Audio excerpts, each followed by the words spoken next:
कभी कभी इंसान अपनी चाहत और लालच के लिए इतना अंधा हो जाता है कि रिश्तों की सारी हदें पार कर देता है। राजस्थान के अलवर जिले में यह घटी घटना सुनकर आपकी रूह कांप जाएगी।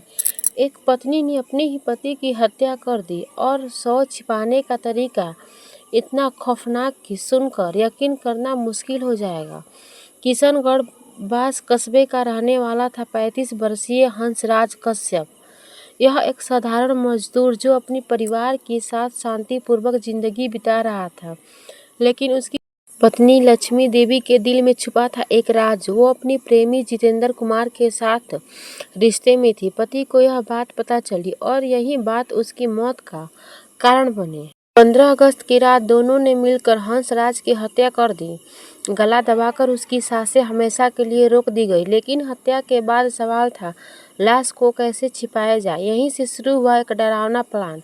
शव को एक नीले ड्रम में डाल दिया गया और उस पर डाला गया ढेर सारा नमक, ताकि लाश जल्दी गल जाए और कोई पहचान न कर पाए। हत्या करने के बाद आरोपी पत्नी और प्रेमी बच्चों के साथ घर से फरार हो गए।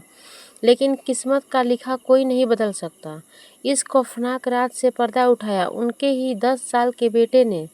उसने पुलिस को बताया कि किस तरह उसके सामने पिता की हत्या हुई और किस तरह शव को ड्रम में छुपाया गया। बच्चे की मासूम गवाही ने सब गलतियों पर पर्दा पुलिस ने तुरंत छानबीन शुरू की।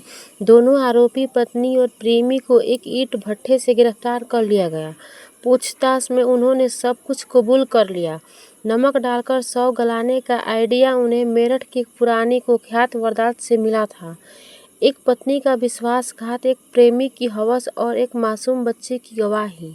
इस पूरी घटना ने रिश्तों को कलंकित कर दिया। यह कहानी हमें यही सिखाती है कि झूठ और धोखे से भरे रिश्तों का अंजाम कभी सुखद नहीं होता, बल्कि बर्बादी ही लाता है।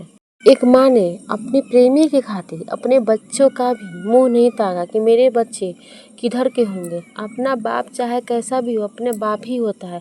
अपने बाप का प्यार कोई भी दूसरा मर्द नहीं दे सकता है। भले ही वो आपको अपनी पत्नी का दर्जा दे दे, लेकिन कभी भी आपके बेटे बेटी को उस रूप से नहीं स्वीकारेगा जैसे आपके पति करता था। इसलिए बहनों, कभी भी ये कदम उठाने से पहले अपने बच्चों की तरफ देख लेना, उनकी ज़िंदगी की तरफ एक बार अपनी आँख उठाकर देख लेना कि मेरे बच्चे किस रास्ते के होंगे, किधर जाएंगे। सिर्फ अपनी हवस मिटाने के लिए किसी की ज़िंदगी खराब मत करो।